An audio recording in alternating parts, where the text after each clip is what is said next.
Hey guys, what's up? It's JB Illusion, and I wanted to give you guys my thoughts on, well, Street Fighter V.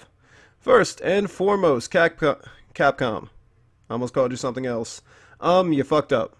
You did.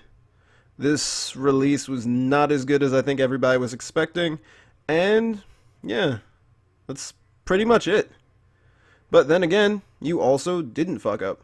See, here's the thing. I really don't think that this release was good for anybody. I don't think Capcom intended to actually release the game like it is. I don't think that the player base, whether you are casual or you are like a hardcore Street Fighter, you go to tournaments, expected, the game to be like it was when it came out.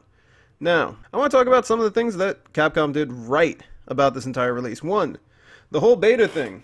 Got everybody excited, got everybody looking at the game. They were hyping the game up, with a lot of tournaments, and it looked fun to play. And I gotta tell you guys, it is fun to play.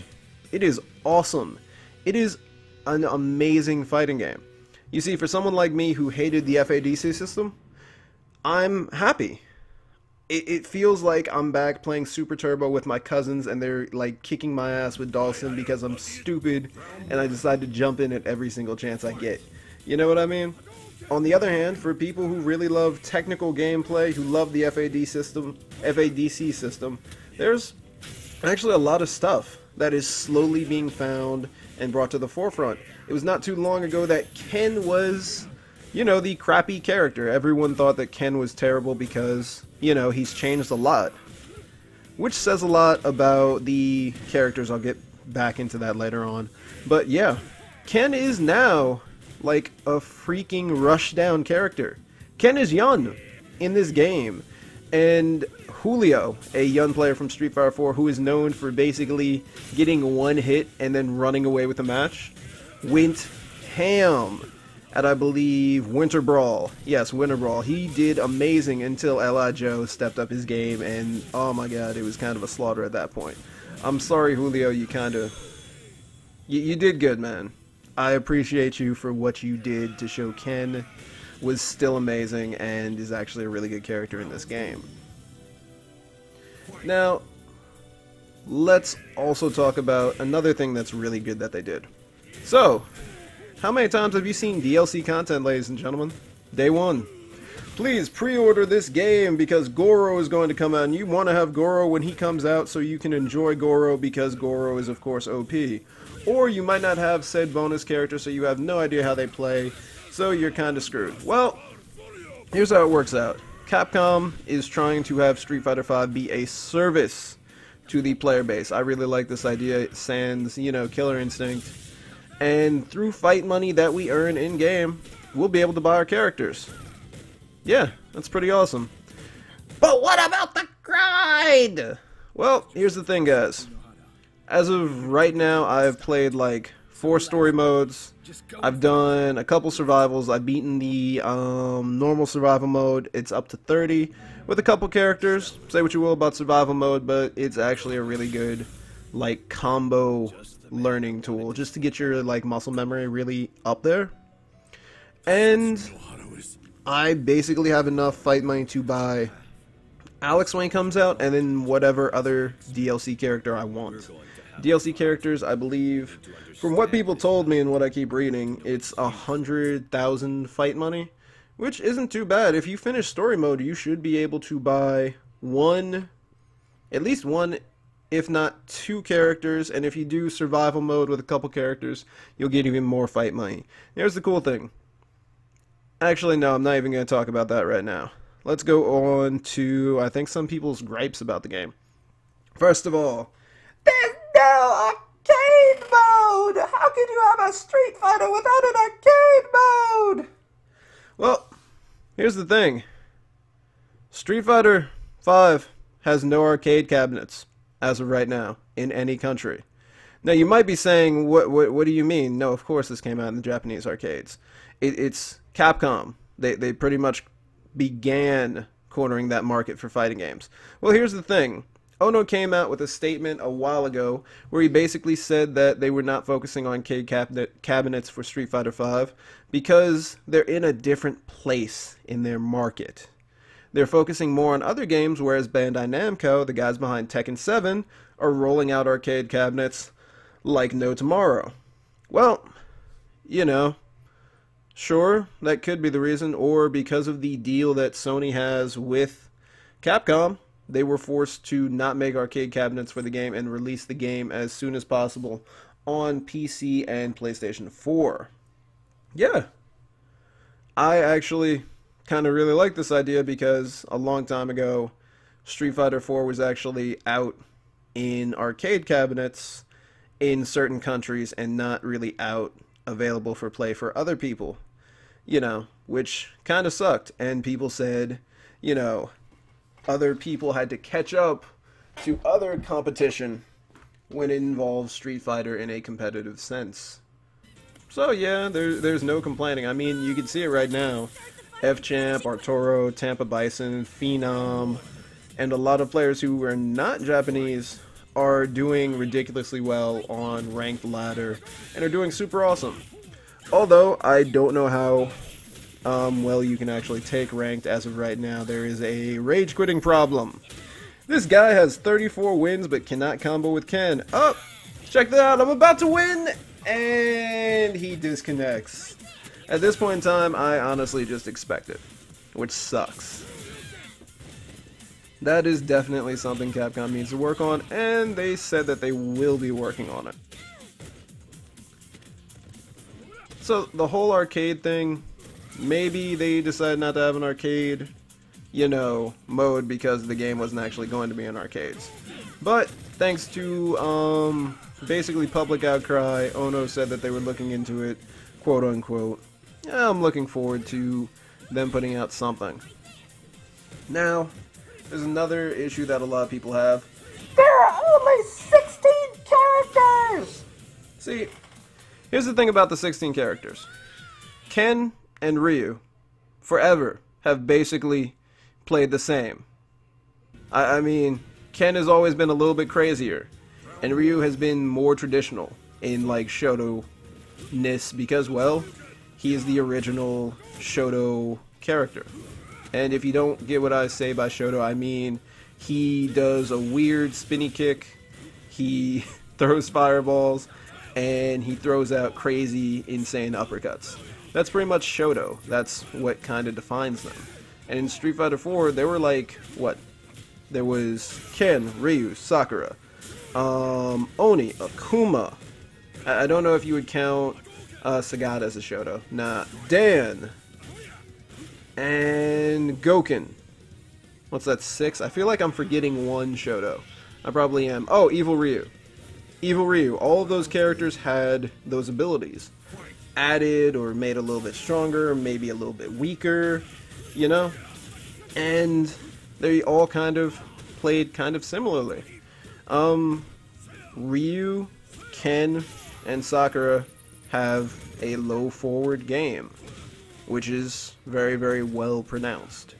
Low forward, crouching, medium kick into either fireball or maybe a DP. In Sakura's case, God, I hate Sakura. I hate her so much. But yeah. However, in Street Fighter, like I was saying before, Ken and Ryu are completely different characters. Ken's dashing V-skill has basically changed him to a close combat fighter, whereas Ryu is still, you know, he can go in close, he can still go crazy with the fireballs, DPs, and kind of zone people out. He's still a very dynamic character, whereas Ken feels a little bit more constrained in what he can do, and I actually think that that makes him a really better character. We have Laura, Mika, Zangief, who are all, I guess you could say, kind of grapplers, who are just super different from each other. It's really refreshing, and I enjoy it. We can talk about the 16 characters, but there's also the characters who are going to be released that you can earn with fight money. Alex, Balrog, Guile, Yorian, Ibuki, and Jori. That's pretty good, and I can't really wait to see what they do with these characters. Is Guile still going to be a charge character? Oh my god, what's going to happen to Sonic Boom? What's going to happen to Flash Kick? I don't know, but I'm looking forward to it. Seeing as how they kept Ken, you know, he feels like Ken. Feels like Ken, but you know, he now has his own like real route, his own vein. He's not just a clone of Ryu that has a slightly better DP anymore. But there's still no way for me to learn how to play the game. Yeah, I completely agree with you on this point. Capcom fucked up. There's no challenge mode in this game, which is stupid. Because on the one hand, the inputs for the characters are easy. You'll still drop combos. Believe me, you'll still drop combos. I drop them every day. Every time I pick up Fong. But the lack of a challenge mode, I feel, really hinders new players. Because there's no place for newer players to learn their combos except for training mode. If you don't know how to really, like, use the quote-unquote lab properly, I'm still, like, just a janitor in the lab. I still really don't know how to work it out.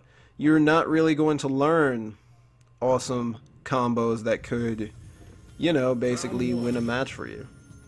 Which kind of sucks. Street Fighter isn't about combos, but watching somebody destroy you with a combo that you didn't even think was possible that drained like 47% of your health kind of makes you sad. And believe me, I understood that in Street Fighter 4. I played Vega. It took me forever to do his one frame inputs. When I got him, I felt super happy. But, you know, it was really a struggle to play him when Evil Ryu is doing like red focus combos all over my ass. And sadly, the best way to learn these combos, to learn how to play your character, is actually to watch a stream or a YouTuber, or, you know, just go to the forums and ask some questions. You know what I mean? I'm probably not really that good of a player. You could come to me and ask me stuff, maybe drop some stuff in the comments about some of the issues that you're having. Let's talk about the reason why Street Fighter V probably is as bare bones as it is right now. That is most likely due to the fact of the Capcom Pro Tour. Woo! Esports make everything better! Right? Yeah. Basically, I'm pretty sure the entire reason why Sony hopped in on Street Fighter in the first place was because Xbox has Mortal Kombat and Killer Instinct. And they are both, you know, drawing people's attentions. WB on its own channel, since, you know, they own NetherRealms, put up a little documentary about Mortal Kombat and its players. And people are watching it. Red Bull had a mini documentary series with Snake Eyes going to Japan and playing people. People are interested in esports. Hell, ESPN put Daigo in their list of people in esports to watch out for in 2016. First of all, why is ESPN even talking about esports? Because it's gotten to the point where more people are getting into esports than I feel like actual sports. God, I feel dirty even talking about Street Fighter as an esport. I feel just like dirty saying it, esports in general, to be honest with you. I really feel like there needs to be a new term as opposed to esports, because it's not really a sport, and you get what I mean. But the basic gist is, a lot of people who play League of Legends will watch, I don't know, you know, the LCS. A lot of people who've played Street Fighter might be flipping through Twitch and they see Street Fighter tournament. Oh, snap, a tournament? Let me go watch it then. Maybe I'll see something in the tournament that I could use for my own character if I still play, or maybe I don't really play that much and I just kind of am interested to see how the characters I played have kind of evolved. That's kind of how it goes. And the thing about it is, more people are probably into video games now than ever, you know? And there's a market for those video game people. I mean, the stick that I used to play Street Fighter, I got on sale because I was watching Team Spooky. I said I'll need a stick to play Street Fighter, and believe it or not, this lovely ADART code pops up on the screen. I was like, you know what? That's 20% off. I might as well do it. It's a vehicle to sell things. It's a way to drive up ad revenue for sites. It's a ton of things. And yeah, it's kind of a weird feeling because really it was most likely released as scheduled just so everyone could, get their practice game in. And I can understand that, because Winter Brawl at its height had 45,000 people watching Street Fighter V. We were actually beating, like, Hearthstone on Twitch. That's insane. The only people who were ahead of Street Fighter were League of Legends. That's insane. Like, it really is. I love Street Fighter, and I love fighting games in general, and I watch tournaments all the time, but just seeing those numbers, I kind of understand why they did that, just to make sure everyone had enough practice time. I'm really interested to see how Street Fighter sells after Winter Brawl and a couple of the other tournaments. But there's also the thing that, is kind of important. If Capcom, waited like until maybe late March to release Street Fighter V, the Winter Brawl tournament, and there was another tournament, the Cannes tournament, and I believe France, would have had to have been cancelled. The thing about Street Fighter tournaments now is people are using it as a venue to generate revenue for their companies. They're putting in money, they're putting in time, they're sending their own players to go to these events, play, get on stream, you know what I mean? And have their products come up for the 20,000, 40,000 people watching. And if you were to cancel that, that's a lot of angry people who support the game that you just invested a heck of a lot of money into. It's not a good situation. It wasn't. And Capcom released Street Fighter V prematurely. And they were kind of in between a rock and a hard place, I feel. But that's kind of how it went down. And if you're still very, very upset about it, well, don't buy the game. Do not buy it. I would say wait until June when a lot more of the single player story content comes out, but I'm pretty sure at this point in time you're probably just not feeling it. But then again, if you're still looking into the game, there's another aspect. You see, Street Fighter is like a journey to and up a mountain. Ono is basically standing there now with like climbing equipment at the bottom to help you climb easier, to help you get your links down easier. He made sure that that works out for all the new players, that it's a lot easier than, say, Street Fighter 4 with one frame links. But no one gave you an actual map to get to the freaking mountain. It's like you get lost in the woods, picking up random characters like Pokemon. Ooh, look! Charmander! Pikachu!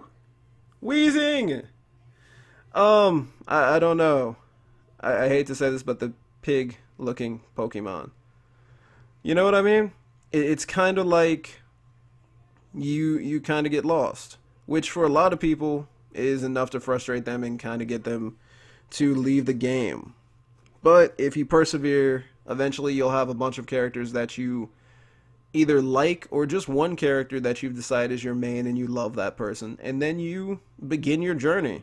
Up at the top of the summit is all the professional players, and you're just kind of beginning a climb up. You know what I mean? It's really difficult. And another thing that kind of hampers the system is you have no way as of right now, the recording of this, to actually find someone and friend them after a match that you've had, unless they actually use the same name of their Steam ID as your fight ID. The best thing that you could do is maybe friend them, and somehow you meet up, maybe in like a random Twitch chat somewhere where you meet up, you say, hey, friend me on Twitch, here's my Twitch name, and then you can talk to each other about games, about the matchups, about whatever, which sucks. So here's what I gotta say. If you're a new person, just ask questions. Go into a stream. There are tons of streamers.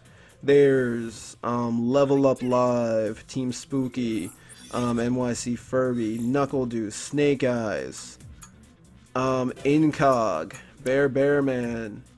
If you want a couple people who might, not have hundreds and hundreds of questions asked to them, Incog, Bearman, A4 Andre. There's a ton of people that you could ask questions, and I think it'd be really good.